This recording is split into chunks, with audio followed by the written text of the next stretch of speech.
अच्छा जी, palpation of the kidney, kidney की पल्पेशन आप कैसे करेंगे, तो अब इसको गौर से सुने। To examine the kidney, place hand on the right side of the abdomen below the costal margin above the umbilicus and left hand under the back below the liver। ठीक है, जब आप किडनी की पल्पेशन कर रहे होते हैं तो किडनी की पल्पेशन के लिए आपने अपना एक हाथ जो है लिवर के बिल्कुल नीचे रख देना है। ठीक है, मतलब बिल्कुल कमर की नीचे रख देना है। ठीक है, under the back below the liver, liver के नीचे आपने हाथ को रख देना है एक, और पीछे पीछे के साइड से। ठीक है, लिवर के नीचे रखना है, और जो एक हाथ है उसको आपने कहाँ पर रखना है, right side of the abdomen, abdomen के राइट साइड पर below the coastal margin, coastal margin से नीचे, और जो एम्बेलिकस होता है उससे ऊपर। ठीक है, और जो आपका लेफ्ट हैंड है वो आपके बैक साइड लिवर के नीचे जो है वो होनी चाहिए। Press formally up with the left hand and down with the right hand.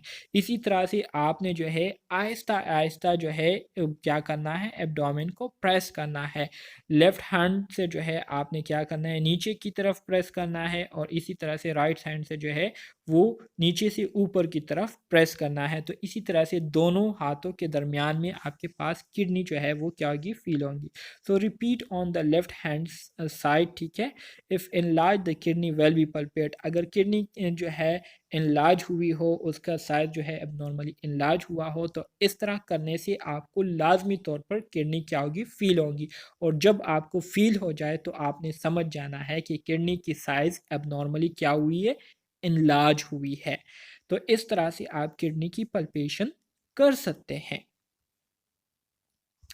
Palpation the spleen, spleen की पल्पेशन आपने किस तरह से करनी है, तो देखिए डायग्राम को मैंने इसलिए मेंशन किए थे ताकि आपको समझने में आसानी हो जाए, और मुझे उम्मीद है कि आप लोगों को बहुत ज़्यादा आसानी हो रही होगी डायग्राम से, क्योंकि डायग्राम में ये पूरा मेथड आपको करके दिखाया गया है। यहाँ पर आप देख सकते हैं डायग्राम में जिस तरह से किया गया है, बिल्कुल इसी तरह से यहाँ पर वर्ड्स में आपको बताया गया है कि spleen is not palpebral unless it is enlarge. कहते हैं कि जब तक स्प्लीन का साइज एबनॉर्मली इनलार्ज ना हुआ हो, उसको आप नॉर्मली पल्पेट नहीं कर सकते, पल्पेशन पर आप इसको फील नहीं कर सकते। सो आपने क्या करना है, use your left hand under the left lower rib cage. आपने अपना जो लेफ्ट हैंड है ना, ये वाला हैंड, इसको आपने रिब केज के लोअर साइड पर क्या करना है, नीचे रखना है। लेफ्ट मतलब लेफ्ट लोअर रिब केज, जो लेफ्ट साइड पर रिब केज का लोअर पोर्शन होता है, तो उसके बिल्कुल नीचे आपने रख देना है अपने लेफ्ट हैंड को।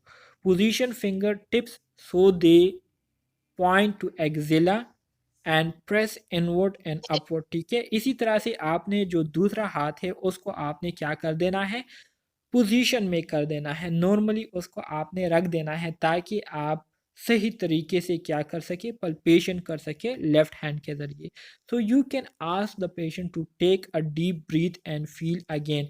इसी तरह से जब आप पल्पेशन स्टार्ट करते हैं तो आपने अपने पेशेंट को बताना है कि लंबी सांस जो है वो ले ले। ठीक है, जब लंबी सांस वो लेगा तो इस दौरान वो क्या करेगा, इसका जो एब्डोमेन है वो नीचे की तरफ ऊपर की तरफ जाएगा, और इसी तरह से अगर स्प्लीन की साइज थोड़ी सी भी लार्ज हुई हो, इनलार्ज हुई हो, तो आपको वो फील हो जाएगी पल्पेशन पर। ठीक है, इस डायग्राम को देखे, बस ये डायग्राम अगर आपके माइंड में रहेगा तो आपको पल्पेशन ऑफ द स्प्लीन जो है वो समझ में आ जाएगी। ठीक है, बाकी इसमें कोई ऐसी मुश्किल बात नहीं है। अच्छा जी, पल्पेटिंग द ऑर्टा, ऑर्टा को किस तरह से आप लोगों ने पल्पेट करना है, तो ये आप डायग्राम में देख सकते हैं। सही है।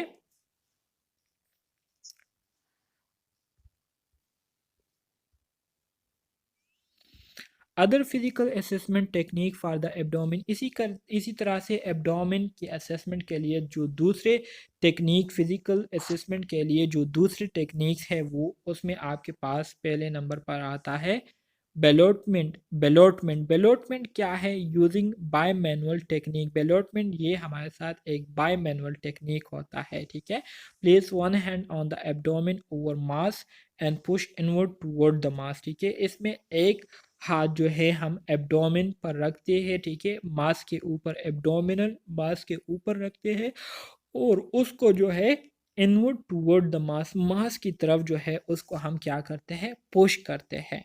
Place the other hand at the opposite end of the object, इसी तरह से जो दूसरा हाथ है वो आपने ऑब्जेक्ट के ऑपोजिट साइड पर, ऑपोजिट एंड पर जो है आपने क्या करना होता है, रखना होता है। A partially free floating object will move toward the other hand, और इसी तरह से दूसरे हाथ हाथ के ज़रिए या दूसरे हाथ की तरफ आपको थोड़ी सी जो है एक ऐसी चीज़ जो है वो फील होगी जो कि आपके हाथ की तरफ जो है वो मूव कर रही होगी, ठीक है। इन नॉर्मल एडल्ट, नॉर्मल जो एडल्ट होते हैं, नो मासेस और organ should be filled. Normal आपके पास अगर एडल्ट होते हैं तो उनमें इस तरह की कोई भी चीज़ आपको फील नहीं होगी, लेकिन अगर नॉर्मल नहीं है, अब नॉर्मल है, तो फिर इस तरह से आपको क्या होगा, मासेस या ऑर्गन जो है फील होंगे, ठीक है, जो कि फ्रीली फ्लोट कर रहे होते हैं। In pregnant patient this technique is use to determine fetal position, जबकि प्रेग्नेंट फीमेल्स या सॉरी प्रेग्नेंट पेशेंट में जो है इस टेक्निक के ज़रिए हम अब जो फीटल होते हैं उनकी पोजीशन को क्या करते हैं, मालूम करने की कोशिश करते हैं कि फीटल कैसी पोजीशन में है, ठीक है।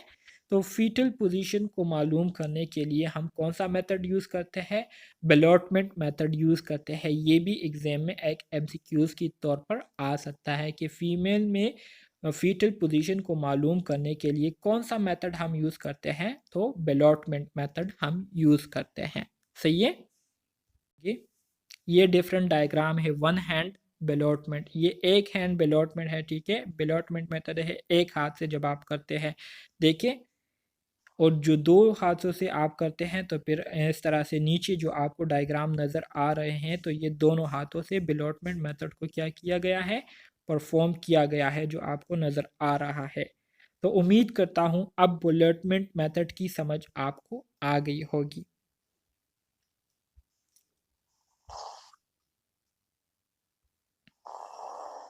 अच्छा जी, फिर आपके पास जो दूसरा मेथड है, टेक्निक है, उसको हम बैलेंस साइन कहते हैं, ठीक है। बैलेंस साइन में हम क्या करते हैं, percuss the left upper quadrant for dullness, ठीक है, इसमें लेफ्ट अपर क्वाड्रेंट जो है उसको हम क्या करते हैं, परकशन करते हैं उस पर, किस चीज़ के लिए, डलनेस साउंड को सुनने के लिए।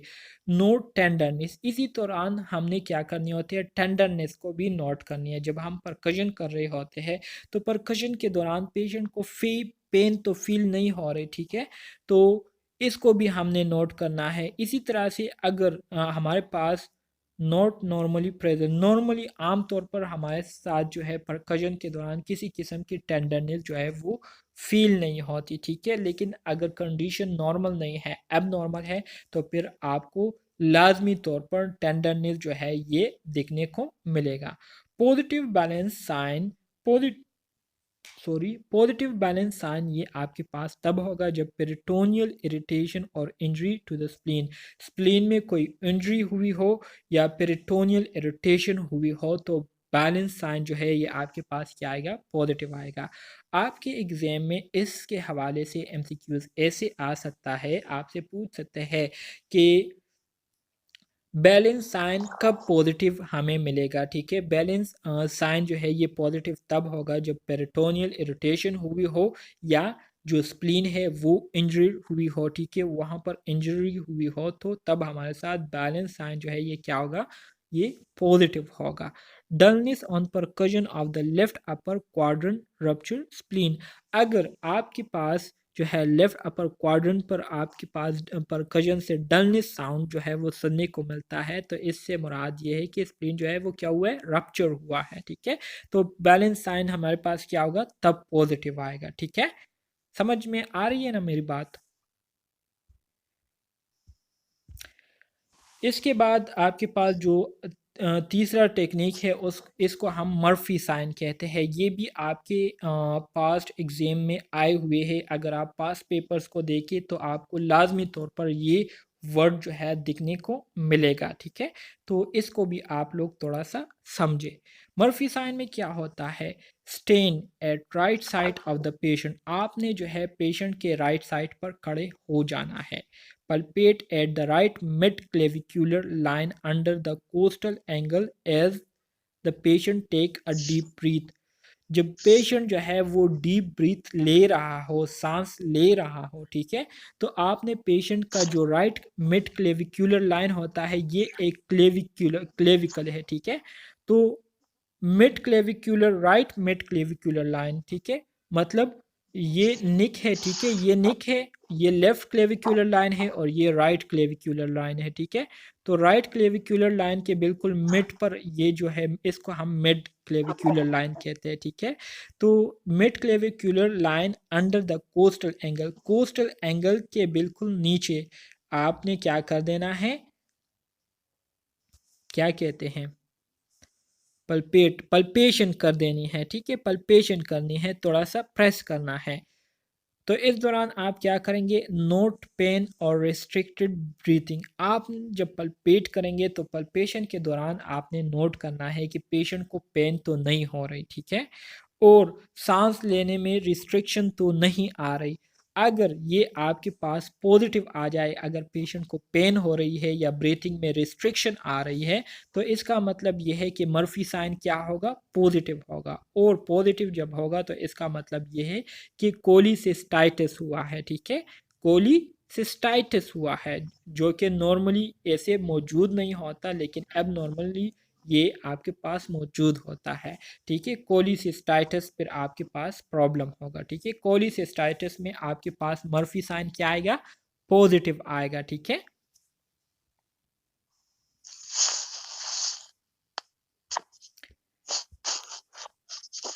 अच्छा जी, मर्फी साइन में आप लोगों ने बस ये चीज़ याद रखनी है कि इसमें हमने पेशेंट के राइट साइड पर खड़े हो जाना है।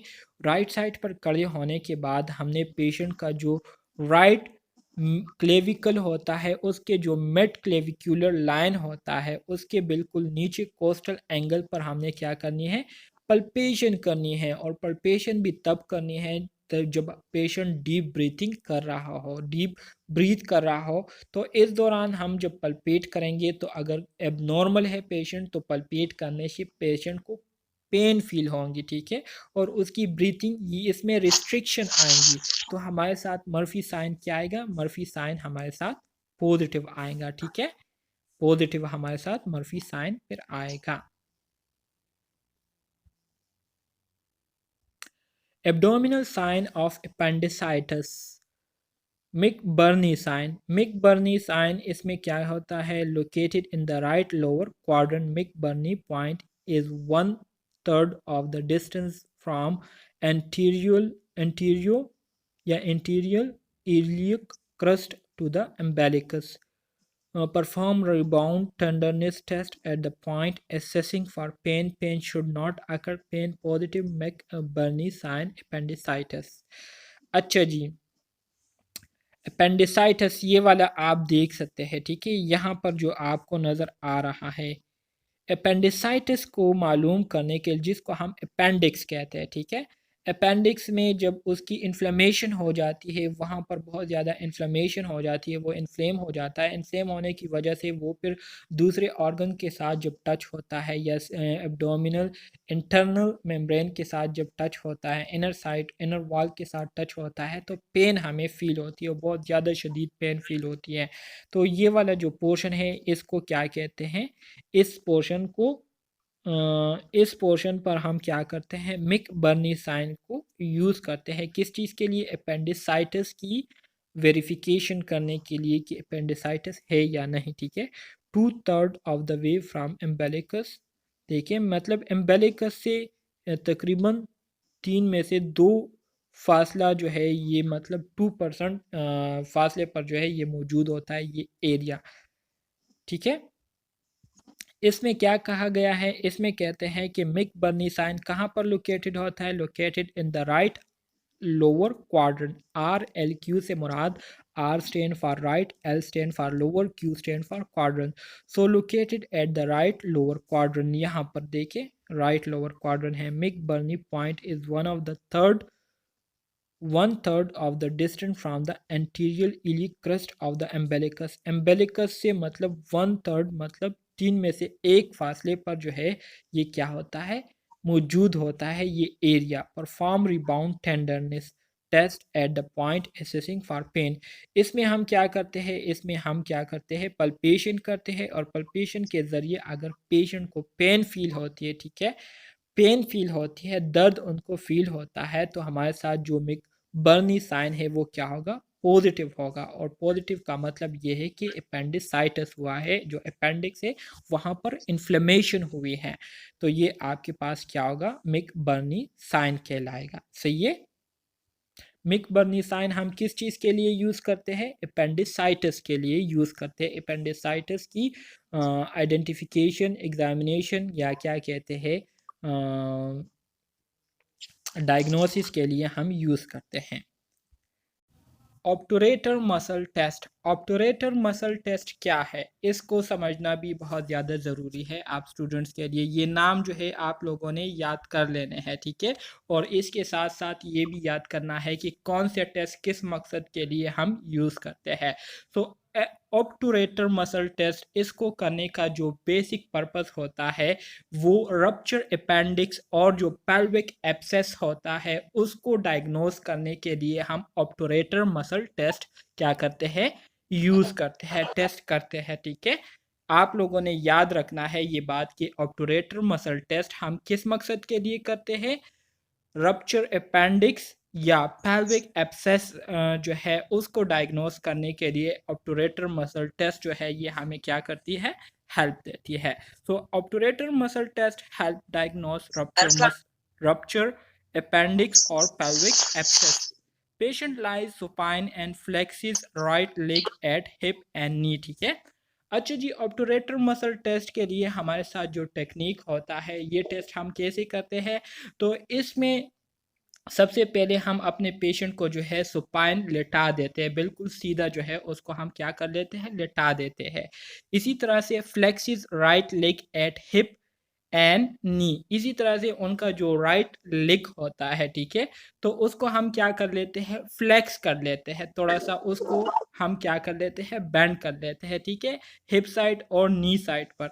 इसी तरह से place one hand just above patient knee, patient की जो नी होती है ना उसके ऊपर जो है एक हाथ हम रख देते हैं और जो दूसरा हाथ है एट द एंकल, वो हम उसके एंकल पर रख देते हैं। एंकल मतलब नी से नीचे जो क्या कहते हैं, एंकल होता है, ठीक है, उस पर हम रख देते हैं, ठीक है। And rotate leg internally and externally, ठीक है, और इसी तरह से उनका जो पाँव होता है उसको अंदर की तरफ, एक बार अंदर की तरफ उसको रोटेट करते हैं और फिर बाहर की तरफ उसको रोटेट करना शुरू कर देते हैं।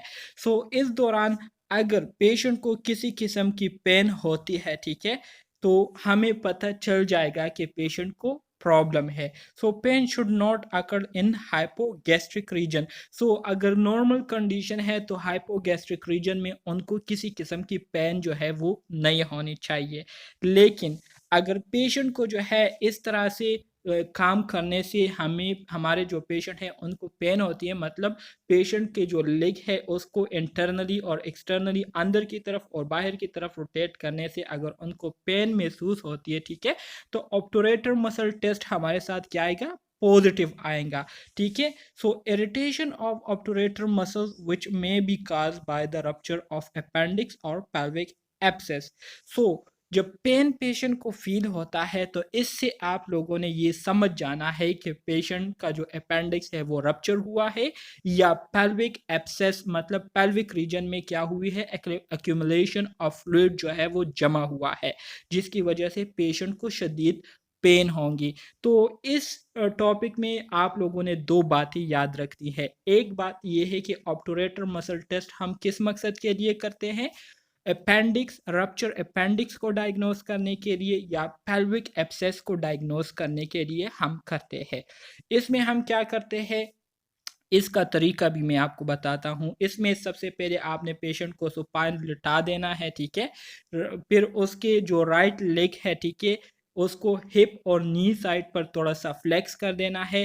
फिर इसी तरह से आपने अपना एक हाथ उसके राइट जो लेग है उसके नी पर रख देना है, ठीक है, और दूसरा जो हाथ है उससे आपने पेशेंट के एंकल को पकड़ लेना है और फिर उसी तरह से उसके पाँव को जो है अंदर की तरफ घुमाना है और फिर बाहर की तरफ घुमाना है। जैसे कि हम कोई चीज़ किसी चीज़ में घुसाते हैं ना, तो उसको इस तरह से कभी राइट साइड कभी लेफ्ट साइड उसको क्या करते हैं, घुमाते रहते हैं ताकि वो अंदर चला जाए। तो इसी तरह से उनको जो है एंकल से पकड़कर उसको इंटरनली और एक्सटर्नली क्या करना है, रोटेट करना है। सो इस दौरान अगर आपके पेशेंट को पेन फील होती है तो इसका मतलब ये है कि ऑब्टूरेटर मसल टेस्ट आपके पास क्या आया, पॉजिटिव आया, जिससे आपने ये मतलब लेना है कि पेशेंट का जो अपेंडिक्स है वो रप्चर हुआ है या पेल्विक एब्सेस इनको हुआ है। ठीक है, इसकी समझ आ गई।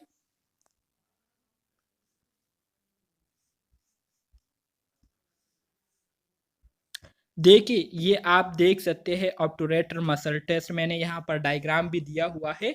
तो इस तरह से आपने क्या करना है, एक हाथ से उनके नी को पकड़ लेना है और दूसरे हाथ से उनके एंकल को पकड़ लेना है। एंकल किसे कहते हैं, एंकल ये वाला जो पोर्शन है इसको पकड़ लेना है और फिर राइट और लेफ्ट साइड जो है आपने क्या करना है, इसको घुमाना है। सो इस दौरान अगर आपके पेशेंट को पेन फील होती है, ठीक है, तो आपके पास जो ऑब्टूरेटर मसल टेस्ट है ये पॉजिटिव आएगा। सो इसका मतलब ये है कि जो अपेंडिक्स है वो रप्चर हुआ है या पेल्विक रीजन में एब्सेस हुआ है। एब्सेस किसे कहते हैं, एक्यूमुलेशन ऑफ फ्लूइड, फ्लूइड जो है वो एक्यूमुलेट हुआ है, जमा हुआ है, ठीक है, एबनॉर्मली। तो इसको हम ऑब्टूरेटर मसल टेस्ट कहते हैं। सही है। अच्छा जी, फिर इसके बाद हमारे साथ जो दूसरा टेक्निक है, ठीक है, इसको हम क्या कहते हैं, रोसिंग साइन। रोसिंग साइन क्या है, रोसिंग साइन हम किस मकसद के लिए करते हैं, कैसे करते हैं, तो इसको अब आप गौर से सुने।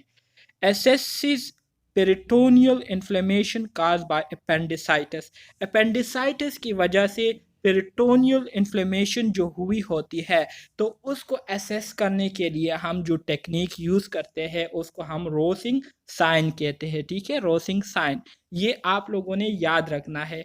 पेरिटोनियल इन्फ्लेमेशन अपेंडिसाइटिस की वजह से काज हुई होती है, तो उस पेरिटोनियल इन्फ्लेमेशन को एसेस करने के लिए हम जो टेक्निक यूज़ करते हैं उसको हम क्या कहते हैं, रोसिंग साइन कहते हैं।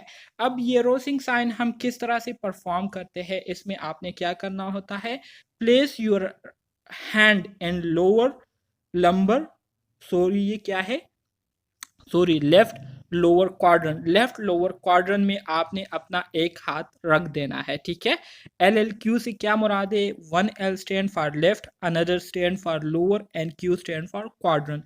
सो एक हाथ जो है आपने लेफ्ट लोअर क्वाड्रेंट पर रख देना है और फिर क्या करना है, प्रेस डीपली फॉर 5 सेकेंड, और फिर आपने 5 सेकेंड के लिए जो है डीपली क्या करना है, उसको प्रेस करना है। इस रीजन पर आपने क्या करना है, हाथ रख देना है, ठीक है, और फिर 5 सेकेंड के लिए आपने डीपली उसको प्रेस करना है।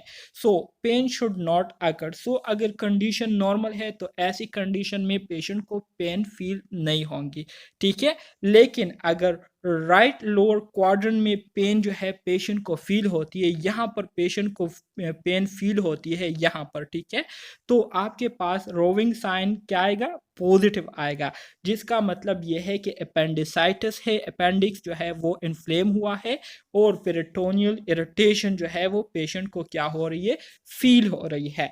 तो ये रोसिंग साइन भी हमारे साथ क्या है, एक ऐसा टेक्निक है जिसके ज़रिए हम क्या करते हैं, अपेंडिसाइटिस की वजह से जो पेरिटोनियल मेम्ब्रेन होता है वहाँ क्या हुई होती है, इन्फ्लेमेशन हुई होती है। तो उसको डायग्नोज करने के लिए, उसको एसेस करने के लिए हम जो टेक्निक यूज़ करते हैं तो इसको हम क्या कहते हैं, रोजिंग साइन कहते हैं। सही है, समझ आ गई इसकी।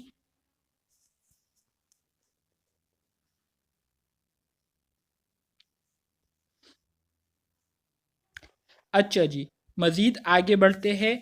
इलियोप्स इलियोप्सी इलियोप्स मसल टेस्ट। इलियोप्स मसल टेस्ट जो है ये आपके पास कौन सा टेस्ट है, सो यूज व्हेन एन इन्फ्लेम और परफोरेटेड अपेंडिक्स इज सस्पेक्टेड। ठीक है, इलियोप्स मसल टेस्ट ये एक ऐसा टेस्ट होता है जो कि हम ख़ास तौर पर उस कंडीशन में यूज़ करते हैं जब अपेंडिक्स क्या हुआ हो, वो परफोरेटेड हुआ हो, मतलब उसमें सुराख हो चुका हो, ठीक है, और उससे फ्लूइड जो है वो क्या हो रहा हो, बाहर निकल रहा हो, ठीक है, या अपेंडिक्स जो है इन्फ्लेम हुआ हो, ठीक है। तो ऐसे कंडीशन में हम क्या करते हैं, इलियोप्स मसल टेस्ट यूज़ करते हैं। और इसको करने का जो तरीका है वो क्या होता है, वो ऐसे होता है कि एज पेशेंट लाइज सुपाइन, जब आपका पेशेंट सुपाइन लेट जाता है तो प्लेस योर हैंड ओवर हर और हिज लोअर राइट टिक। तो आपने अपना हाथ उनके लोअर राइट टिक पर क्या करने हैं, रख देना है, ठीक है। Ask the patient to raise her और his right leg by flexing the hip well you push downward, ठीक है। और फिर आपने अपने पेशेंट को कहना है कि आप अपना जो राइट लेग है उसको क्या करें, ऊपर की तरफ लाए और उसको फ्लेक्स करें, जैसे कि उस डायग्राम में आपको मैंने दिखाया था अभी। और आपने उसको नीचे की तरफ क्या करना है, पुश करना है, आपने नीचे की तरफ पुश करना होगा। और आपने पेशेंट को कहना है कि वो ऊपर की तरफ अपने लेग को ऊपर लाने की कोशिश करे। So assess for pain in the right lower quadrant. So इस दौरान आपने राइट लोअर क्वाड्रेंट में जो है पेन को एसेस करना है कि अगर इस तरह करने से आपके पेशेंट को पेन फील होती है, महसूस होती है, ठीक है, तो इससे आपको पता चल जाएगा कि अपेंडिक्स जो है वो इन्फ्लेम हुआ है या वहाँ पर परफोरेशन जो है हो सकती है, मतलब अपेंडिक्स जो है वो बर्स्ट हो चुका है, रप्चर हो चुका है, ठीक है। तो इलियोप्स मसल टेस्ट हम इस मकसद के लिए करते हैं। समझ में आ रही है मेरी बात है कि नहीं?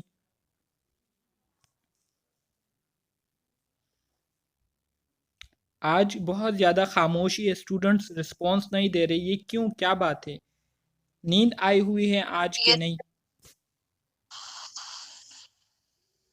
जी, आप यहाँ डायग्राम में देख सकते हैं इलियोप्स मसल टेस्ट को। जैसे कि मैंने आपको बताया कि आपने पेशेंट का जो राइट लेग है, ठीक है, उसको आपने क्या करना है, पेशेंट को कहना है कि उसको ऊपर करे और आपने नीचे की तरफ उसको पुश करना होता है। सो इस दौरान अगर राइट लोअर क्वाड्रेंट में पेशेंट को पेन फील होती है, ठीक है, तो इससे आप लोगों ने समझ जाना है कि पेशेंट का जो अपेंडिक्स है उसमें सुराख हो चुका है, परफोरेटेड से मुराद उसमें सुराख हो चुका है, वो रप्चर हो चुका है, या उसमें इन्फ्लेमेशन हुई है। तो इलियोप्स मसल टेस्ट भी हम इस मकसद के लिए करते हैं, ठीक है। अच्छा जी, रिबाउंड टेंडरनेस। रिबाउंड टेंडरनेस क्या है, रिबाउंड टेंडरनेस किसे कहते हैं, इसको अब हम डिटेल के साथ समझने की कोशिश करेंगे। रिबाउंड या rebound tenderness, place your hand perpendicular to the abdomen. आपने अपना हाथ जो है एब्डोमेन के बिल्कुल परपेंडिकुलर रखना है। परपेंडिकुलर से मुराद ये है कि बिल्कुल 90 डिग्री पर रखना है, ठीक है। ये 90 डिग्री पर हमारे साथ क्या होता है, परपेंडिकुलर होता है, ठीक है। तो आपने पेशेंट के एब्डोमेन पर अपना हाथ परपेंडिकुलर रख देना है। फिर क्या करना है, press formally and slowly and then release quickly. फिर आहिस्ता आहिस्ता आपने जो है अपने हाथ को नीचे की तरफ क्या करना है, दबाना है, उनके एब्डोमेन को आपने क्या करना है, प्रेशराइज करना है, उस पर प्रेशर अप्लाई करना है आहिस्ता आहिस्ता, ठीक है। और फिर अचानक से उसको आपने क्या करना है, अपना हाथ वहां से हटा देना है, ठीक है, अचानक से। सो पेन शुड नॉट बी आकर। सो अगर कंडीशन नॉर्मल होंगी तो पेशेंट को इस तरह से करने से किसी किस्म की पेन नहीं होंगी। लेकिन अगर आप इस तरह से हाथ अचानक हटाते हैं, ठीक है, और इस दौरान पेशेंट को पेन महसूस होती है, पेशेंट को टेंडरनेस फील होती है, पेन महसूस होती है, ठीक है, जब आप उनके एब्डोमेन से एकदम से हाथ हटाते हैं, तो इसका मतलब क्या होगा, इसका मतलब ये होगा कि जो पेरिटोनियल मेम्ब्रेन है वो क्या हुआ है, वो इरिटेट हुआ है या वहाँ पर इन्फ्लेमेशन हुई है। So rebound tenderness in right lower quadrant, ये आपके पास क्या होगा, मिक बर्नी पॉइंट होगा, जिससे आपको पता चलेगा कि ये क्या है, यहाँ पर क्या हुई है, अपेंडिसाइटिस हुआ है, जो अपेंडिक्स है उसमें इन्फ्लेमेशन हुई है, ठीक है। तो रिबाउंड टेंडरनेस जो है ये एक दूसरा तरीका है जिसके ज़रिए आप अपेंडिसाइटिस उसकी क्या कर सकते हैं, डायग्नोसिस कर सकते हैं, उसको आप एसेस कर सकते हैं। ठीक है, बहुत ही सिंपल है। आपने अपने पेशेंट के एब्डोमेन पर परपेंडिकुलरली हाथ रख देना है 90 डिग्री एंगल पर, और फिर आहिस्ता आहिस्ता उनके एब्डोमेन को आपने प्रेशराइज करना है, नीचे की तरफ दबाना है, और फिर एकदम से हाथ अपने उनके एब्डोमेन से हटा देना है। सो हाथ हटाने के बाद अगर उनको पेन महसूस होती है तो आपको जो है ये बात समझ में आ जानी चाहिए कि ये आपके पास में एक बर्निंग पॉइंट है, और इससे जो है ये पता चलेगा कि पेशेंट के जो अपेंडिक्स है वहाँ पर इन्फ्लेमेशन हुई है, अपेंडिसाइटिस है पेशेंट को। ठीक है, तो रिबाउंड टेंडरनेस ये भी हम अपेंडिसाइटिस के डायग्नोसिस के लिए यूज करते हैं, एमसीक्यूज में आ सकता है। ये आप देख सकते हैं रिबाउंड टेंडरनेस, बिल्कुल 90 डिग्री एंगल पर इन्होंने क्या किया हुआ है, एब्डोमेन पर हाथ रखा हुआ है और नीचे की तरफ फोर्स अप्लाई कर रहे हैं नीचे की तरफ, और फिर एकदम से ये क्या कर लेते हैं, अपना हाथ हटा लेते हैं। सो इस दौरान अगर पेशेंट को पेन फील होती है तो फिर ये हमारे साथ अपेंडिसाइटिस का क्या होगा, अपेंडिसाइटिस की अलामत होगी। अच्छा जी, anus and rectum anatomy, anus और रेक्टम के स्ट्रक्चर की तरफ आ जाते हैं। ठीक है, और इसको अब हम डिस्कस करेंगे, जो कि हमारे साथ लास्ट टॉपिक है इस यूनिट का। एनाटमी में अगर हम देखें एनस और रेक्टम की एनाटमी, एनाटमी मैंने आपको बताया स्टडी ऑफ द स्ट्रक्चर, किसी चीज़ के स्ट्रक्चर के बारे में जब हम स्टडी करते हैं उसको हम क्या कहते हैं, एनाटमी कहते हैं। इसी तरह से किसी चीज़ के फंक्शंस के बारे में जब हम मुताला करते हैं, स्टडी करते हैं, तो उसको हम क्या कहते हैं, फिजियोलॉजी कहते हैं। तो एनाट हाँ जी, एनाटमी एंड फिजियोलॉजी का आपने नाम सुना होगा। Anatomy and physiology means study about structure and function of organs, या किसी भी चीज़ के बारे में जब आप उसके स्ट्रक्चर और फंक्शन के बारे में स्टडी करते हैं तो इसको हम क्या कहते हैं, एनाटमी एंड फिजियोलॉजी कहते हैं। सही है। सो यहाँ पर अब हम रेक्टम के एनाटमी के बारे में, स्ट्रक्चर के बारे में बात करेंगे। So the rectum is the curve lower terminal segment of large bowel. सबसे पहली बात जो कि आप लोगों को याद रखनी है वो ये है कि रेक्टम जो है ये आपके पास लार्ज बोवल से मुराद लार्ज इंटेस्टाइन का सबसे आखिरी सेगमेंट है, पार्ट है। ठीक है, ये कैसा होता है, ये कर्व होता है। ठीक है, कर्व शेप होता है इसका।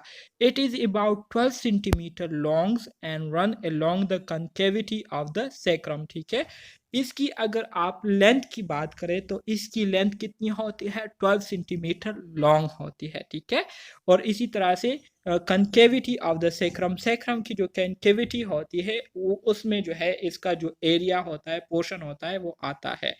Anteriorly to the lower 1/3 of the rectum lie different structure in men and women। ठीक है, इसी तरह से अगर इसकी आप anteriorly आप इसको देखते हैं, ठीक है, anteriorly से मुराद ये है कि ऊपर की तरफ से आप इसको अगर देखते हैं या सामने की तरफ आप इसको देखते हैं। ठीक है, तो मेन और वमेन में इसका जो नीचे वाला स्ट्रक्चर होता है, ठीक है, वो एक दूसरे से क्या होता है, मुख्तलिफ होता है।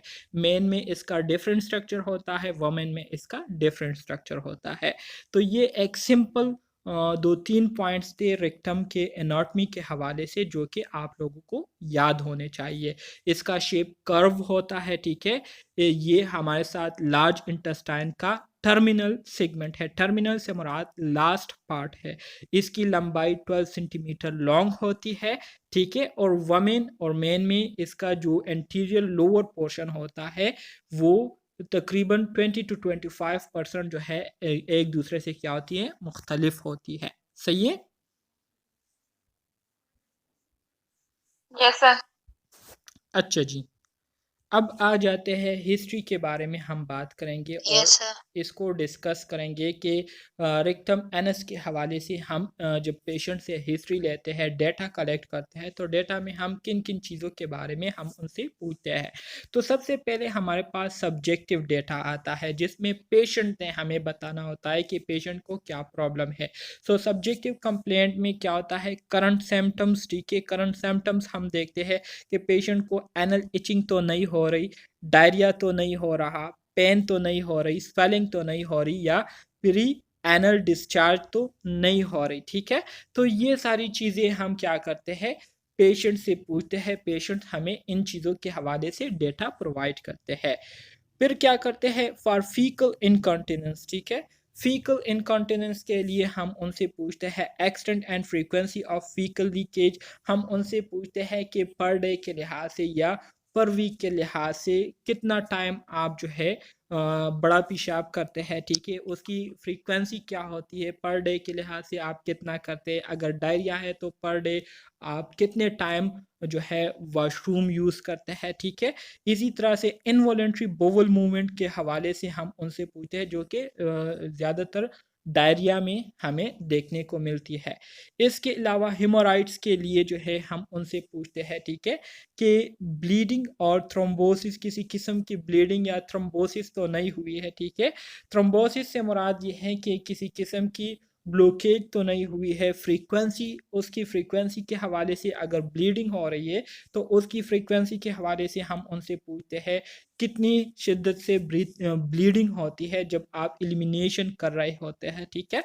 इसके साथ साथ हम उनसे करंट ट्रीटमेंट के हवाले से भी पूछते हैं कि इन प्रॉब्लम के लिए आप फ़िलहाल कोई ट्रीटमेंट ले रहे हैं या नहीं।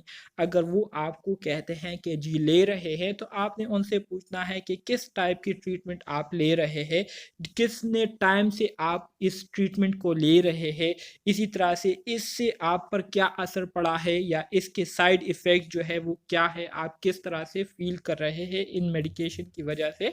तो ये आप अपने पेशेंट से पूछते हैं। हिस्ट्री ऑफ हॉस्पिटलाइजेशन और सर्जरी, इसी तरह से और आपने उनसे पूछना है क्या हॉस्पिटलाइज हुए हैं या नहीं, ठीक है, या सर्जरी हुई है या नहीं, ठीक है। सो ये आपने पूछना है। Reason and type of surgery, अगर वो आपको कहें कि हुई है तो आप उनसे रीज़न पूछेंगे कि क्यों हुई थी, किस तरह की सर्जरी आपकी हुई थी, कहाँ पर हुई थी, किस डेट पर हुई थी, अगर उनको पता हो। History of trauma to the rectum और एनस, इसी तरह से कोई एक्सीडेंट आपको, कोई ऐसा एक्सीडेंट आपके साथ पेश आया हो जिसकी वजह से आपका रेक्टम या एनस एरिया जो है वो क्या हुआ हो, हार्ट हुआ हो, ठीक है, वहाँ जो है किसी किस्म का एक्सीडेंट हुआ हो, तो इसके हवाले से हम पेशेंट से डेटा कलेक्ट करते हैं। हिस्ट्री ऑफ ऑब्स्टेरिकल इंजरी, इसी तरह से ऑब्स्टेरिकल इंजरी के हवाले से हम उनसे क्या करते हैं, हिस्ट्री लेते हैं। तो ये हम पेशेंट के जो सब्जेक्टिव कंप्लाइंट होते हैं उसमें हम क्या करते हैं, पेशेंट से डेटा कलेक्ट करते हैं। सही है। अच्छा जी, history of spinal cord injury affecting rectum and anus, इसी तरह से स्पाइनल कॉर्ड इंजरी के हवाले से हम उनसे हिस्ट्री लेते हैं कि किसी किस्म की स्पाइनल कॉर्ड इंजरी आपको हुई है या नहीं जिसकी वजह से रेक्टम और एनस जो है वो क्या होता है, इफेक्ट होता है। इसी तरह से रेक्टल प्रोलेप्स के हवाले से हम उनसे पूछते हैं, ठीक है, उसकी frequency, extent of faecal leakage के बारे में हम उनसे डेटा गैदर करते हैं। हिस्ट्री ऑफ रेक्टल ब्लीडिंग के हवाले से हम उनसे पूछते हैं, ठीक है, कि ब्लीडिंग तो नहीं हो रही आपसे। एनल इन्फेक्शन के हवाले से उनसे पूछते हैं किसी किस्म की एनल इन्फेक्शन तो पहले नहीं हुई थी या अभी तो नहीं हुई है। हिस्ट्री ऑफ प्रोक्टाइटिस, प्रोक्टाइटिस के हवाले से हम उनसे हिस्ट्री लेते हैं। फेस्ट्यूला के हवाले से हम उनसे हिस्ट्री लेते हैं। ये सारे डिजीज़ आप इंशाल्लाह क्या कहते हैं, एडवांस कॉन्सेप्ट इन नर्सिंग में पढ़ेंगे, ठीक है। इसी तरह से न्यूप्लाज्म के हवाले से उनसे हम क्या करते हैं, डेटा गैदर करते हैं। सर प्रोक्टाइटिस क्या होता है? प्रोक्टाइटिस, प्रोक्टाइटिस ये अभी मेरे माइंड में नहीं आ रहा, मैं फिर आपको बता दूंगा, ठीक है। जी सर। अच्छा जी, व्हेन इज इट डन, अच्छा जी, ये हम कब करते हैं, ठीक है, ये सारा काम हम कब करते हैं। So this is an intimate and sometime uncomfortable examination which is most often done when disease, usually gastrointestinal or genitourinary disease, is suspected or already identified। हम ये हिस्ट्री कब लेंगे? पहली बात तो ये है कि जब भी हम इस हवाले से बात करते हैं, ठीक है, रिप्रोडक्टिव सिस्टम के हवाले से बात करते हैं या गेस्ट्रो इंटेस्टिनल जो हमारे पास ये एरियाज आती है, जिनेटो यूरिनरी डिजीज़ के हवाले से बात करते हैं, तो ज़्यादातर पेशेंट जो है वो इरिटेशन शो करते हैं या रेजिस्टेंस शो करते हैं, इस तरह की बातों को डिस्कस करना पसंद नहीं करते। तो ज़्यादातर हम हिस्ट्री तभी लेते हैं जब हमारे पेशेंट को गैस्ट्रो इंटेस्टिनल या जिनेटो यूरिनरी डिजीज़ हो चुकी हो, तो ऑलरेडी उनको डिजीज़ हो चुकी हुई होती है, तो इसलिए हिस्ट्री लेना ये हमारी बेसिक ज़रूरत बन चुकी होती है।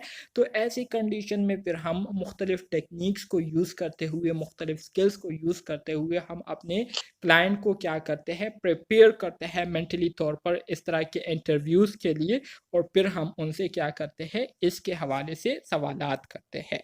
It may also be done as a part of screening examination when there is no suspicious or expectation of disease, but the examination is performed as part of a through screening process, ठीक है। इसी तरह से screening के ज़रिए भी हम क्या करते हैं, स्क्रीनिंग के दौरान भी हम पेशेंट से इसके हवाले से डेटा गैदर कर सकते हैं, जिसमें किसी किस्म के चांसेस नहीं होते कि पेशेंट को ये बीमारी मौजूद होगी या होगी, लेकिन चूंकि हम स्क्रीनिंग कर रहे होते हैं तो ये डेटा लेना हमारा क्या होता है, एक हिस्सा होता है स्क्रीनिंग का। So it is important in all cases to explain the reason for the examination and get verbal consent, ठीक है।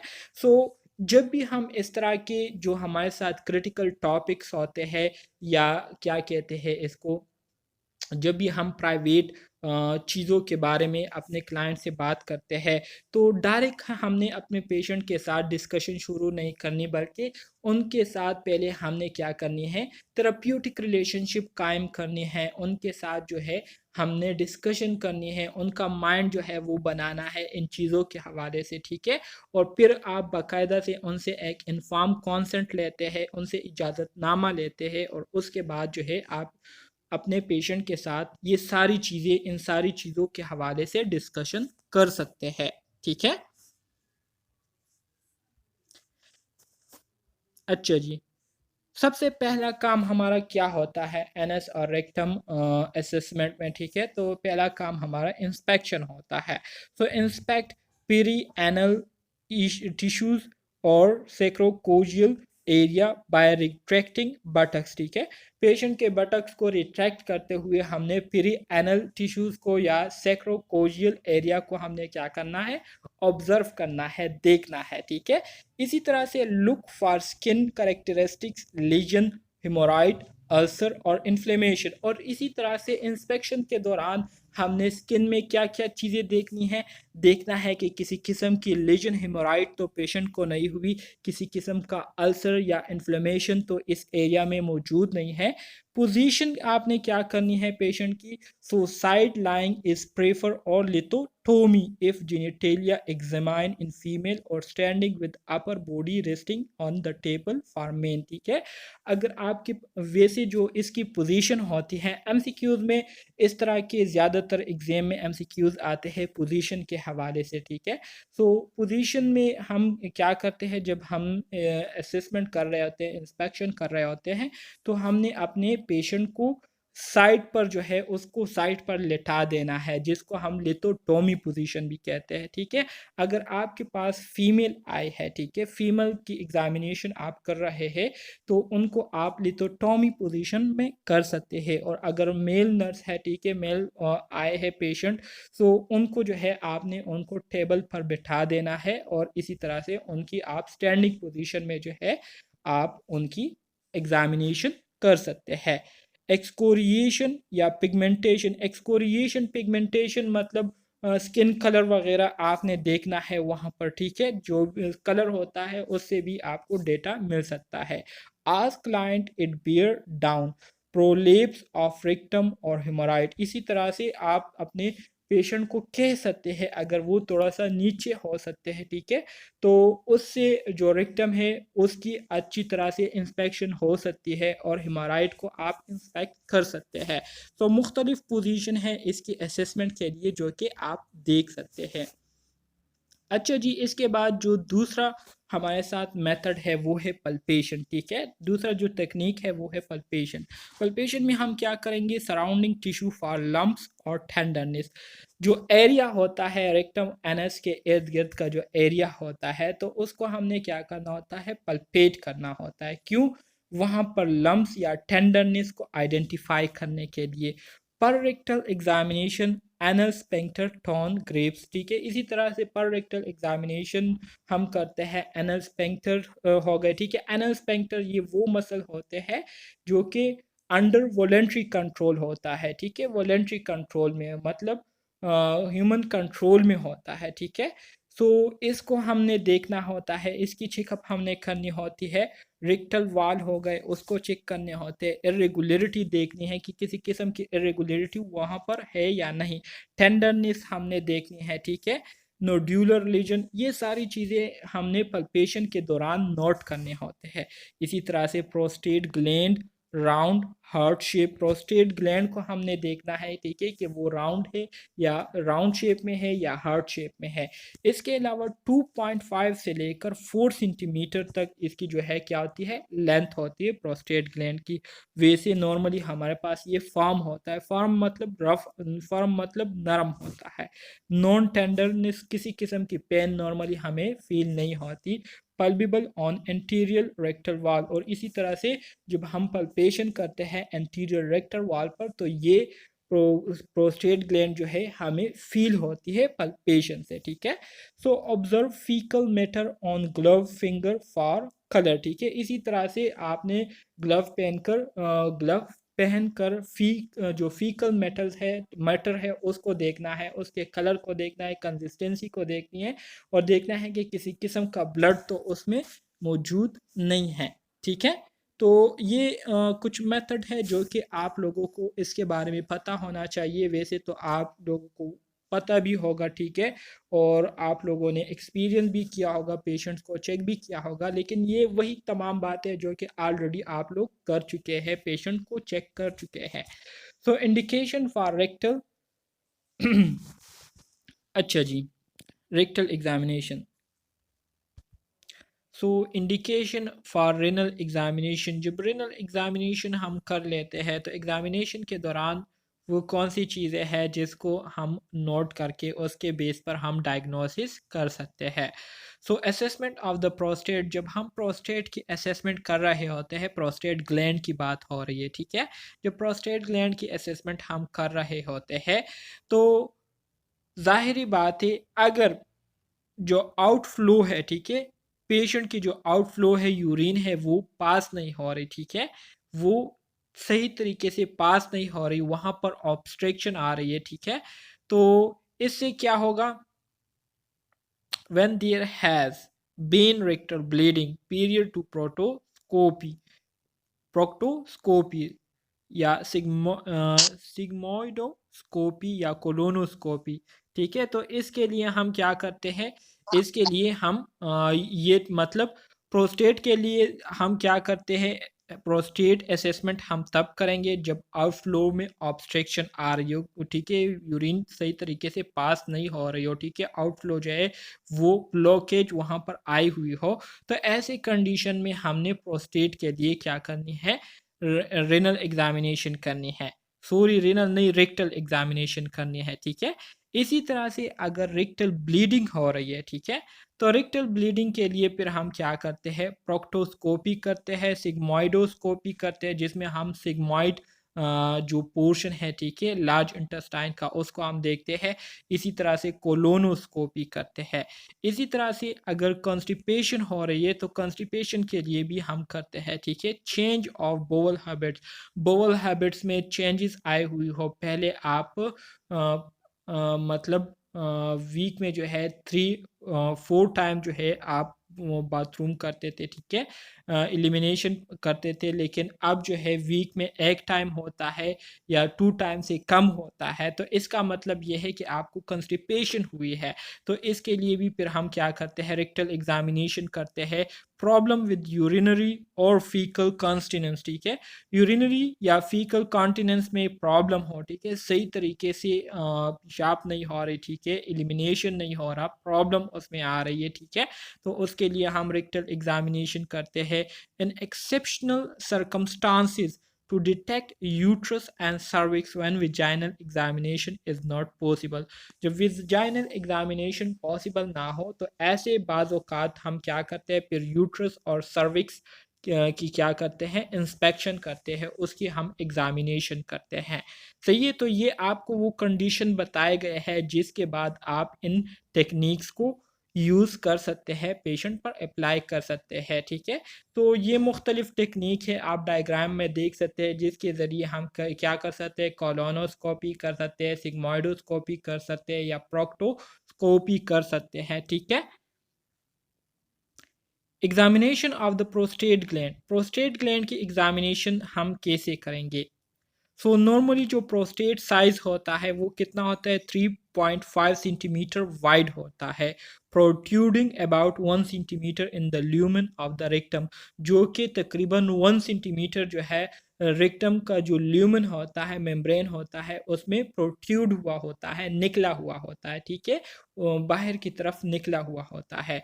सो ये आप लोगों ने याद रखनी है, एग्जामिनेशन पॉइंट ऑफ व्यू से इम्पोर्टेंट पॉइंट है। प्रोस्टेट ग्लैंड का जो नॉर्मल साइज है वो 3.5 सेंटीमीटर वाइड होता है और इसी तरह से तकरीबन 1 सेंटीमीटर जो है ये रेक्टम के ल्यूमन से मुराद जो वाल है, ठीक है, या जो मेम्ब्रेन है, वहाँ तक 1 सेंटीमीटर जो है बाहर की तरफ निकला हुआ होता है। कंसिस्टेंसी हम जब देखते हैं तो it is normally rubbery rubbery and form with a smooth surface and a palpable sulcus between right and left lobe, ठीक है। अगर प्रोस्टेट ग्लैंड की हम कंसिस्टेंसी की बात करें, मतलब अगर इसको आप देखें, ठीक है, और उसको आप टच करें तो किस तरह से आपको फील होगी, तो नॉर्मली ये रबरी लाइक स्ट्रक्चर होता है, ठीक है, रबर की तरह होता है। और इसी तरह से जब आप इसको टच करते हैं तो आपको नरम, फार्म से मुराद नरम, स्मूथ जो है, आपको स्मूथ सरफेस मतलब हमवार सरफेस जो है वो दिखने को मिलेंगी, ठीक है। और इसी तरह से पल्विबल सर्कस से मुराद इसमें जो लेयर होते हैं, ठीक है, तो उसको आप क्या कर सकते हैं, उसको आप पल्पेशन के ज़रिए उसको आप फील कर सकते हैं, जो कि राइट और लेफ्ट लोब के दरमियान में होते हैं, ठीक है। There should not be any tenderness. Normal condition में इसमें किसी किस्म की टेंडरनेस नहीं होती, मतलब जब आप इसको पल्पेट करते हैं, ठीक है, तो पेन नहीं होगा नॉर्मल कंडीशन में। There should be no duality, ठीक है। और इसी तरह से नॉर्मल कंडीशन में इसमें किसी किस्म के नोड्यूल जो है वो नहीं होते, ठीक है। तो ये बात आप लोगों ने याद रखनी है। कोई कंफ्यूजन है इसमें? No sir. अच्छा जी, वेरी गुड। तो ये मेल सिस्टम है, ठीक है। तो इसको आप देख सकते हैं, मुख्तलिफ टेक्निक है जिसके ज़रिए हम रेक्टल एग्जामिनेशन कर सकते हैं, इंस्पेक्शन कर सकते हैं, असेसमेंट कर सकते हैं, ठीक है, एनस एग्जामिनेशन इंस्पेक्शन कर सकते हैं। तो मुख्तलिफ टेक्निक से मेल और फीमेल्स के लिए, ठीक है। कंट्रा इंडिकेशन, अब वो कौन सी कंडीशन है जिसमें हम असेसमेंट नहीं कर सकते या असेसमेंट करना हमारे लिए ठीक नहीं होगा। कंट्रा इंडिकेशन से मुराद ये है कि वो कंडीशन जिसमें हम इन टेक्निक्स को यूज़ नहीं कर सकते, इन टेक्निक्स को पेशेंट पर अप्लाई नहीं कर सकते, तो इसको कहते हैं कंट्रा इंडिकेशन। सही है। अच्छा, इम्परफोरेटेड एनस, अगर एनस जो है वो इम्परफोरेटेड हुआ हो, ठीक है, मतलब ये है कि वहाँ पर जो है रप्चरिंग हुई हो, तो रप्चरिंग कंडीशन में हम जो है एग्जामिनेशन इस तरह से नहीं कर सकते। अनविलिंग पेशेंट, अगर कोई पेशेंट जो है वो आपको इजाज़त नहीं दे रहा कि आप हमारी असेसमेंट ना करें, ठीक है, आपको जो है इन्फॉर्म कंसेंट पर इजाज़तनामे पर वो आपको इजाज़त नहीं देता, ठीक है, तो ऐसे पेशेंट के लिए आप जो है हाथ नहीं लगा सकते। अगर आप पेशेंट के फैसले के खिलाफ काम करते हैं तो वो एथिकली क्या होगा, वो एथिकली एक इनजस्टिस होगी, ना इंसाफ़ी होगी उस पेशेंट के साथ। इसी तरह से वो पेशेंट जो कि इम्यूनोसप्रेस्ड होते हैं, ठीक है, तो ऐसे पेशेंट को भी हम क्या कर सकते हैं, इस तरह से असेस नहीं कर सकते, क्योंकि उनका जो इम्यून सिस्टम है वो ऑलरेडी सप्रेस हो चुका होता है, जिसका मतलब ये है कि इनको ज़्यादा ख़तरा होता है मज़ीद और बीमारियां होने के, लगने के, ठीक है। तो इस तरह से फिर हम ऐसी कंडीशन में पेशेंट को सही प्रोटोकॉल देंगे, तभी हम इनकी असेसमेंट करेंगे, वरना नॉर्मली जिस तरह से आम लोगों की करते हैं उस तरह से हम ऐसे पेशेंट की नहीं करते ऐसे कंडीशन में। Absence of anus following surgical excision, ठीक है, सर्जिकल एक्सीजन की वजह से एनस एब्सेंस, ठीक है, एनस जो है वो एब्सेंस हुआ हो, वो नहीं रहा, ठीक है, सर्जिकल एक्सीजन की गई है पेशेंट के लिए, जिसकी वजह से एनस जो है वो पार्ट अप नहीं है, तो ऐसी कंडीशन में हम नहीं कर सकते। स्ट्रिक्चर्स, स्ट्रिक्चर किसे कहते हैं, स्ट्रिक्चर्स मेरे ख्याल में जो क्रैक्स आए हुए होते हैं, ठीक है, तो ऐसे कंडीशन में हम जो है पेशेंट की असेसमेंट नहीं कर सकते। इसी तरह से moderate to severe anal pain, moderate से लेकर severe anal sir pain, narrowing को नहीं कहते? किसको? सर नर्विंग।